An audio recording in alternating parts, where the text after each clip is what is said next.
crypto, le club.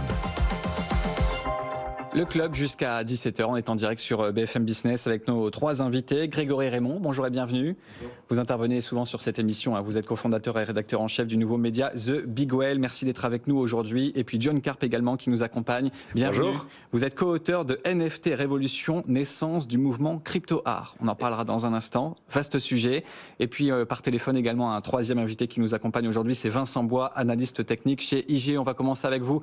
Vincent, merci de nous accompagner aujourd'hui pour parler du Bitcoin qui rebondit quand même, là, quand on regarde la tendance ces dernières heures, avec le Bitcoin qui a repassé la barre des 30 000. Oui, tout à fait. Bonjour, merci. Donc, on a effectivement redépassé ces 30 000, mais on est toujours dans ce range justement d'il y a quelques jours, les 30 500, 600 plutôt à dépasser pour essayer de trouver d'autres niveaux, probablement vers les 34 000 si le mouvement se suit. Mais on est toujours sous ce niveau actuellement et donc un risque d'échec ici pourrait nous ramener une nouvelle fois sur le support vers les 28 600. Actuellement, les marchés financiers aux États-Unis donc sont fermés, puisqu'on parle souvent justement de ce mouvement conjoint entre les indices américains et le Bitcoin. Même si la semaine dernière, on a vu justement le Bitcoin qui n'a pas profité des hausses importantes vues sur les marchés américains, l'Ether non plus. Mais actuellement, justement, cet effet de rattrapage, alors que les marchés sont fermés, traditionnels, pourrait permettre justement, en cas de réouverture demain, puisque nous sommes plutôt positifs, en cas de réouverture positive sur les marchés américains, pourrait permettre cette cassure de 30 600 et donc aller chercher ce niveau qu'on va trouver vers les 34 200 $. Donc belle séance aujourd'hui pour le Bitcoin qui gagne 4,5% et l'Ether, lui, de son côté, qui fait même mieux avec un gain de plus de 5,7% qui se rapproche de plus en plus des 2000. En effet, l'Ether en profite également, même un peu plus, comme vous le dites. En revanche, il efface un peu la baisse plus importante que l'on a vue la semaine dernière. On a eu une baisse assez virulente finalement par rapport à ce que l'on a vu, une hausse même sur les marchés américains, le Bitcoin qui rebondissait également, et puis l'Ether qui avait perdu un peu plus que les autres crypto-monnaies ou que les marchés. Donc pour le moment, on est plutôt sur cet effet de rattrapage, de baisse plus importante, et on est sur un niveau 1920 $, en train de le tester depuis quelques heures maintenant. Le dépassement pourrait nous amener de la même façon sur cette résistance que l'on va chercher vers les 2150 $, donc qui a déjà servi à bloquer la tendance, et donc 1920 $ pour aller chercher ces 2150. En cas d'échec sous les 1900, 1920, attention au retour vers les 1700. Actuellement, on est dans une configuration qui pourrait permettre techniquement ce double bottom et donc deux rebonds sur les 1700 pour aller chercher les 2150. En cas d'échec sous les 1900, attention au retour sur les 1700 et puis c'est la cassure qui pourrait invalider ce scénario de rebond. Donc à suivre le Bitcoin, l'Ether. Est-ce qu'il y a un autre crypto-monnaie, autre crypto à suivre aussi également à suivre aujourd'hui ? Alors il y en a beaucoup, puisque pour le moment on a un mouvement assez franc de rebond qui pourrait permettre un rebond sur d'autres crypto-monnaies. Donc au niveau technique, simplement, on ne parle pas du projet qu'il y a derrière cette crypto-monnaie ou autre, mais simplement des graphiques. Il y a donc STM par exemple, qui est là dans le top 50 à peu près des crypto-monnaies, 1 milliard de capitalisation. Donc toujours, on parle uniquement des graphiques ici, qui est vers les 0,4, les 40 centimes, donc qui pourrait amener une accélération au-delà. Nous pourrions avoir une confirmation vers les 52, voire aller chercher les 95 centimes à plus long terme, moyen terme, si le rebond, bien entendu, sur le Bitcoin et sur les marchés classiques, se confirmait. Nous sommes ici sur une crypto-monnaie qui est très volatile. On ne parle encore une fois pas du projet qui est derrière, mais simplement des graphiques et donc qui pourrait offrir un rebond plus important si le Bitcoin, l'Ether et les marchés continuaient ce rebond. C'est noté. Merci beaucoup Vincent Bois. Merci de nous avoir accompagnés aujourd'hui, analyste technique chez IG, de nous avoir accompagnés sur ce rendez-vous crypto, donc sur BFM Business. Et on est toujours bien sûr ensemble jusqu'à 17h pour parler des crypto-monnaies avec nos deux invités, Grégory Raymond et donc John Karp, avec dans l'actualité bien sûr en ce moment la situation catastrophique en Ukraine, qui a des répercussions, également du côté de la Russie, avec Grégory, la Russie qui s'intéresse aux crypto-monnaies pour contourner les sanctions internationales. Oui, alors c'est un peu l'arlésienne du secteur. On se demande depuis le déclenchement du conflit quand est-ce que la Russie utilisera le Bitcoin pour faire des transferts internationaux. On le sait depuis maintenant quelques mois, la Russie ne fait plus partie de SWIFT, la messagerie chiffrée qui permet de faire donc des virements internationaux. Et là, il y a un nouvel élément qui vient d'arriver, c'est qu'un haut fonctionnaire du ministère des Finances russe a dit que le fait d'utiliser les crypto-monnaies pour faire des transactions internationales étaient activement discutées. Donc c'est pas encore le cas, mais on s'en rapproche. On s'en rapproche. Et ça changerait quoi aujourd'hui si Moscou arriverait à contourner ces sanctions avec les cryptos ? Alors en fait, je pense qu'il faut déjà revenir sur le fait ça fait quoi d'être sorti de SWIFT, le fait que les banques ne soient plus dans SWIFT, ça veut dire qu'elles ont énormément de mal à faire des virements internationaux. Ça ne veut pas dire qu'elles ne peuvent plus le faire, mais ça veut dire que il faut quasiment revenir à l'âge du fax pour faire des transferts à l'autre bout du monde. Donc ça peut être très compliqué, il peut y avoir beaucoup d'erreurs humaines. Et là, le fait de sortir de SWIFT, c'est très compliqué pour les banques aujourd'hui. Il y a un vrai problème de confiance. Et qu'est-ce que les crypto-monnaies pourraient faire pour revenir à votre question ? Les crypto-monnaies, ce sont des protocoles décentralisés qui permettent d'échanger de la valeur. C'est-à-dire qu'on n'a pas besoin de faire confiance à un tiers pour envoyer de l'argent à l'autre bout du monde. Ça se fait de pair à pair. Et donc pour ça, en fait, ça leur permettrait d'outrepasser SWIFT de façon assez pratique. Assez pratique. John Karp, ça vous inspire quoi aujourd'hui, cette situation ?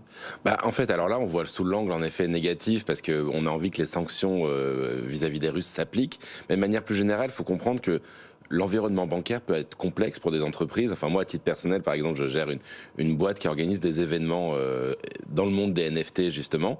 Quand je dois recevoir un paiement d'une société en Argentine, il y a tellement d'intermédiaires, les banques sont tellement prennent des précautions parce qu'elles ont leur responsabilité individuelle qui est impliquée quand ça vient de pays qui sont, par exemple, considérés comme exotiques, qu'un paiement va pouvoir prendre 3 semaines, 4 semaines, je sais pas, même pour ceux qui se sont amusés à faire des paiements vers des banques chinoises, par exemple aussi. Des fois, moi, ça m'arrive, j'ai 1 chance sur 2, voire 2 chances sur 3, que le paiement me revienne parce que les banques locales refusent systématiquement les paiements qui viennent d'Europe parce que y a pas de tel justificatif, parce qu'elles savent que le gouvernement, pour une raison X, va leur taper sur les doigts. Là, en passant finalement par les crypto-monnaies, il n'y a plus de responsabilité intermédiaire. Il n'y a plus de banques qui disent si j'accepte ce paiement, l'État va pouvoir se retourner contre moi, je vais avoir une sanction, je vais payer une amende. Et donc finalement, ça facilite énormément les transactions, et c'est vrai que on l'oublie des fois, mais c'est la fonctionnalité première pour moi du Bitcoin et des crypto-monnaies, c'est tout simplement un moyen de paiement universel, instantané. Et j'imagine que c'est moins cher également sur des paiements internationaux en termes de frais. C'est l'autre intérêt du fait de passer en crypto-monnaie. Je peux par exemple envoyer, si je les avais, $1 milliard en stablecoin à John. Je vais t'envoyer mon wallet. ça coûterait que quelques centimes d'euros, alors qu'un virement pareil dans le monde traditionnel, j'ose même pas savoir combien les frais s'élèveraient.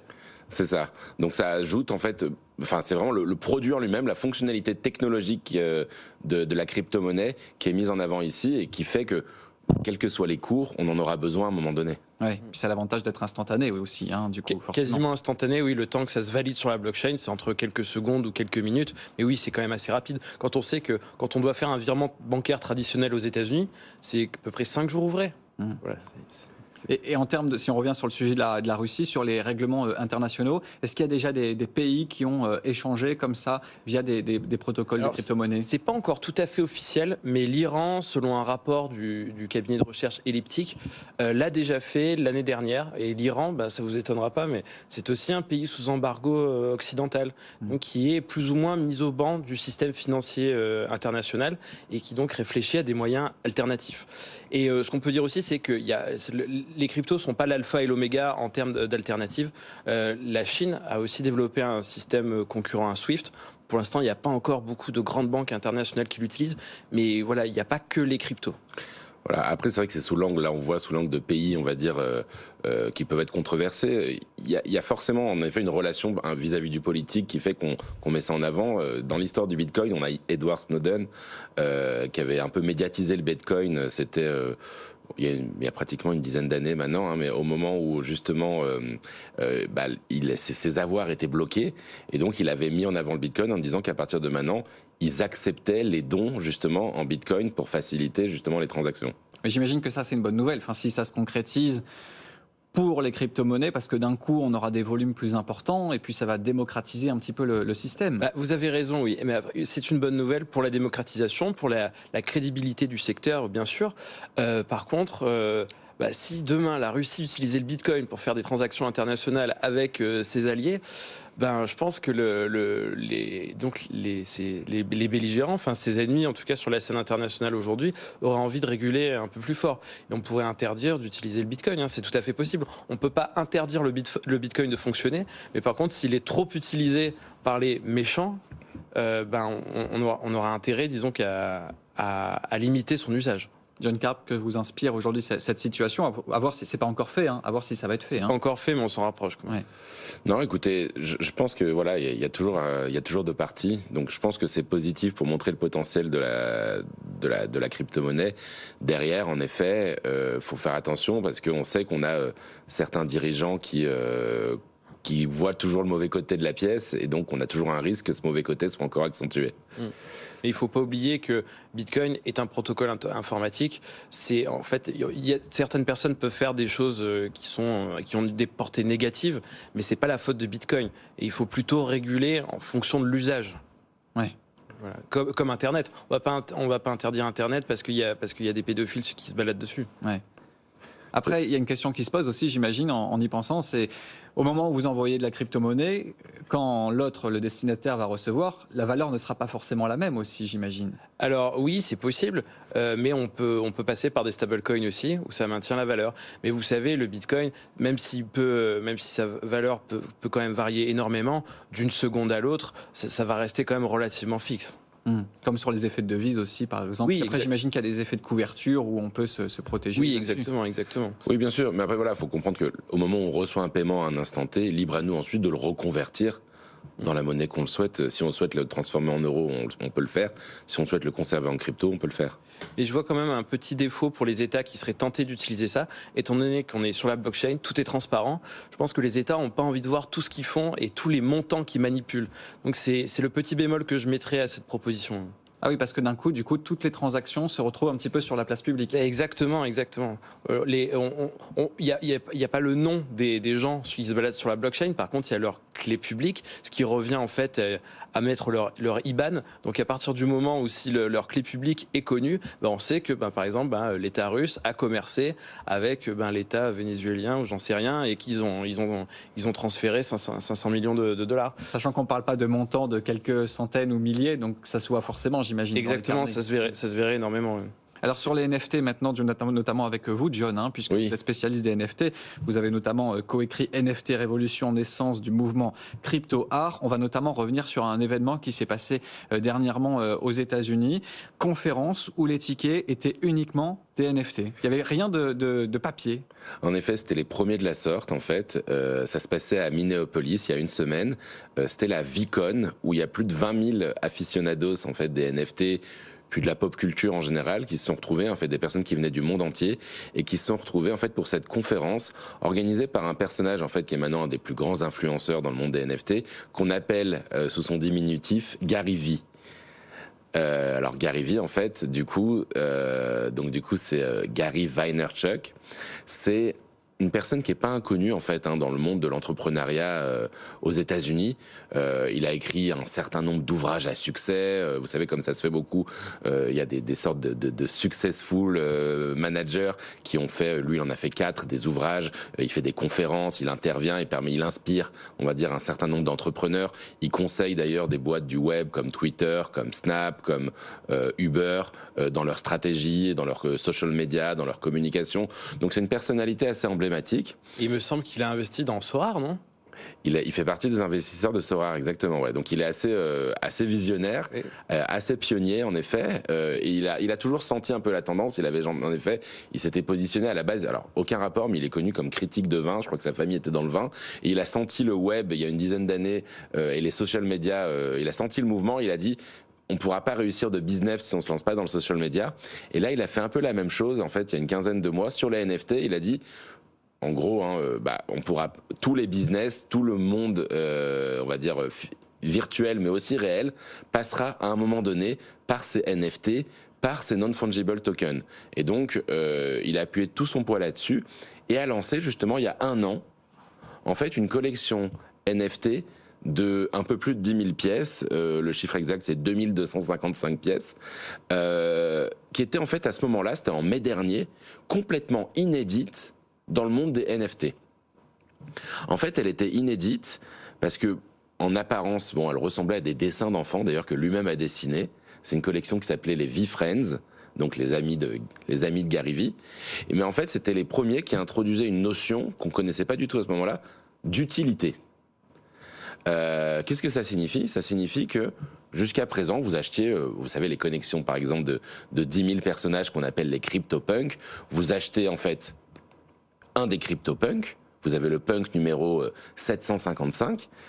Tout le monde peut le voir, tout le monde peut le partager, tout le monde peut le copier, mais une seule personne en est propriétaire, c'est la personne qui a le NFT, qui va pouvoir le revendre, le transférer, le prêter éventuellement, voilà, avoir, on va dire, de la valeur financière qui est liée à la propriété finalement de ce personnage. Mais il n'y a pas d'utilité particulière. Et lui est arrivé en disant, attendez, je lance cette collection, et cette collection, en fait, elle va servir pour toute une série d'interactions avec la personnalité que je suis. Premier usage, ça va servir justement à accéder pendant 3 ans à une conférence, donc cette fameuse conférence qui a eu lieu la semaine dernière, qui s'appelle la VeeCon. Et donc si vous êtes propriétaire du NFT, vous allez pouvoir, en 2022, en 2023 et en 2024, accéder à ma conférence. Mais il est allé un peu plus loin en fait. Il y avait, en fonction du dessin que vous aviez, différentes possibilités. Par exemple, un ticket pour prendre un café d'1 heure avec Gary Vee, un café pour faire un bowling avec cette personne, un café pour accéder à 6 mois dans son programme de formation. En fait, il a monétisé son temps en le faisant sous forme de coupons et de NFT. Et quand vous êtes propriétaire du NFT, vous avez la possibilité soit d'exercer en fait cette option. Ça veut dire de dire, bah tiens Gary, je voudrais bien la semaine prochaine prendre un café avec toi, enfin la semaine prochaine ou dans quelques temps, ou bien simplement le conserver en se disant bah il va y en avoir de moins en moins, ça aura peut-être encore plus de valeur dans 6 mois ou dans 1 an, et donc pouvoir le revendre un peu plus tard. Et c'est ce qui s'est passé parce qu'au départ ça s'est introduit à 0,2 Ether à peu près chaque coupon, c'est monté jusqu'à une vingtaine d'Ethers finalement le VeeFriend. Ça fait cher la rencontre. Hein. Ça fait cher la rencontre, en effet. Ça fait cher la rencontre. Et aujourd'hui, alors que la conférence est passée et que le marché est un peu plus, justement, biriche, comme on dit, le floor, ça veut dire les moins chers, s'achètent à 8 Ethers. Donc ça reste quelque chose d'assez solide et pour la valeur, justement, un peu symbolique, historique et aussi utilitaire, justement, de ces NFT. Alors, c'est quoi les innovations qui ont été apportées ? Car j'imagine que c'était un gros coup de com', hein, tout le monde en a parlé quand même, j'imagine, ça a été dans le secteur de l'événementiel, etc. C'est quand même une première. C'est une première dans le monde de l'événementiel, mais en fait, finalement, c'est pas si... ça fait partie des usages qu'on imagine très largement se répandre à l'avenir dans le monde du NFT. En fait, il n'y a pas si longtemps que ça, je crois que c'était samedi soir, on a eu, vous en avez parlé abondamment, la finale de la Champions League qui s'est passée au Stade de France. Alors oui, bon, on a dit que c'était la faute des supporters ou de je sais pas quelles personnes qui ont organisé un certain désordre. Mais en fait, pourquoi ? Parce qu'apparemment, il y a eu des faux billets qui ont circulé. En fait, un des avantages clés de la blockchain, c'est que le faux disparaît. En fait, c'est aussi simple que ça. Ça veut dire que quand vous êtes face en fait à une blockchain, on peut plus simplement faire une réplication papier et dire attendez, ça ressemble plus ou moins au billet. On peut pas copier un QR code. Là, c'est inéluctable. Le billet est inscrit dans la blockchain. Il est utilisé ou pas utilisé. Et donc, c'est un usage qui, à mon humble avis, va se répandre assez rapidement dans le monde de la billetterie, de l'événementiel. Pas seulement dans le monde des NFT, mais aussi dans le monde du sport, dans le monde Parce que contrairement à un QR code, on peut pas faire une capture d'écran. Si on veut... En fait, il faudrait montrer son wallet et une capture d'écran ne suffirait pas. Il faudrait vraiment montrer son wallet. Donc, mais je trouve que c'est, oui, effectivement, une des solutions pour le ticketing, la billetterie. Mais il faudrait que tout le monde sache manipuler un wallet crypto. Donc je pense que ça va mettre un peu de temps, mais oui, effectivement, c'est la solution technique. Oui. Voilà, c'est une solution technique. Là, en effet, on est avec des personnes qui sont initiées, mais c'est le premier usage. Ça veut dire que, en effet, c'est un peu ce qui atteste. Vous êtes vraiment le propriétaire de votre billet grâce à la blockchain. Quand vous montrez finalement votre wallet, vous montrez donc votre identité, votre signature, et que vous êtes vraiment finalement le propriétaire de ce NFT. Donc depuis, ça s'est fait un peu plus. Moi-même, j'ai eu la chance d'organiser un événement où j'ai fait de la billetterie basée sur des NFT. Ça vous permet en fait, quand les personnes elles se pointent avec leur téléphone portable, elles vont finalement,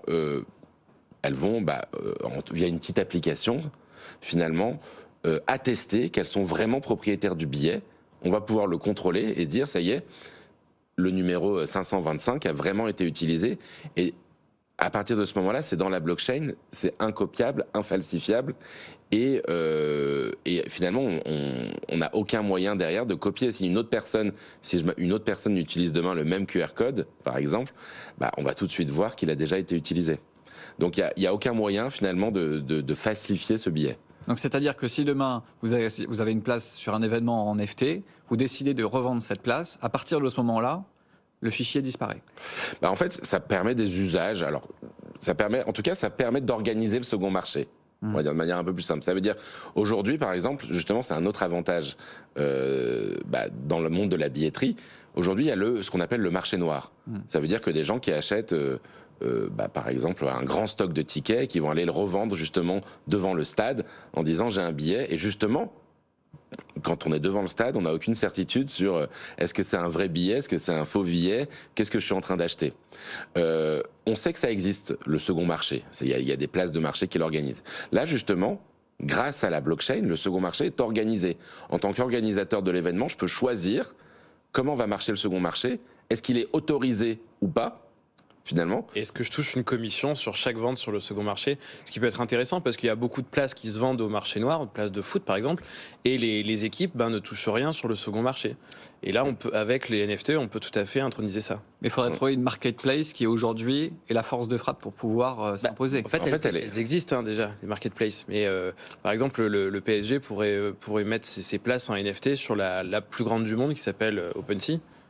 C'est possible. C'est ça. Et en fait, juste encore une anecdote, parce que c'est vrai que j'ai eu la chance d'organiser un événement avec 2500 personnes qui était sold out, justement. Donc les ventes étaient terminées, le point de départ du billet était à $600. La veille de l'événement, justement, il y avait des personnes qui se l'échangeaient sur OpenSea pour plusieurs, on va dire $1 million pour faire simple. Et à un moment donné, d'ailleurs, ça m'avait un peu agacé, parce que j'ai vu qu'il y avait des personnes qui en avaient stocké un grand nombre. Donc j'ai pu appuyer sur un bouton pour bloquer le second marché aussi, parce que j'avais le contrôle justement sur sur le second marché. Donc on peut vraiment expérimenter et définir les règles de manière sûre et certaine qu'on veut organiser sur son second marché. Afin que ça ne devienne pas de la spéculation. Pour éviter la spéculation. Moi j'avais peur de la spéculation en effet, ou j'avais peur qu'on me critique à cause de la spéculation. Donc à un moment j'ai interrompu le second marché. Et l'année dernière, il y avait une initiative intéressante. Le groupe de rock Kings of Leon avait mis en vente avec son nouvel album quelques NFT qui, quand on les détenait, permettaient d'accéder à vie à tous les concerts du groupe.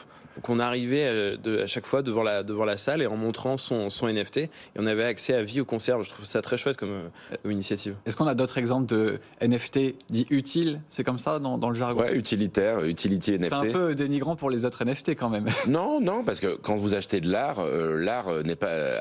C'est pas inutile. L'art n'est pas inutile, mais on va dire que l'utilité dans l'art, c'est l'art lui-même, simplement. Ouais. Donc voilà, on va se contenter de dire qu'il n'y a pas une utilité concrète, c'est plus au sens utilisation.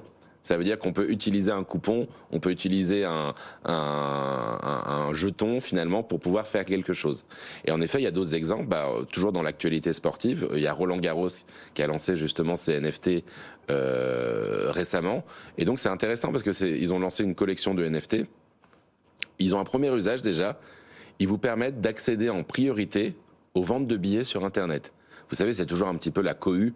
Pour acheter des billets, il y a toujours ce côté, il y a une file d'attente, ça plante, ça marche pas, les gens se crient à l'injustice. Donc là, si vous voulez par exemple avoir des places garanties à l'avenir sur les ventes de billets de Roland Garros, je ne sais pas dans quelle mesure ils vont ouvrir pour quel type de billets, pour être honnête. Je pense qu'ils ont encore de la marge de manœuvre là-dessus. Être propriétaire du NFT vous permet d'accéder aux préventes justement de billets.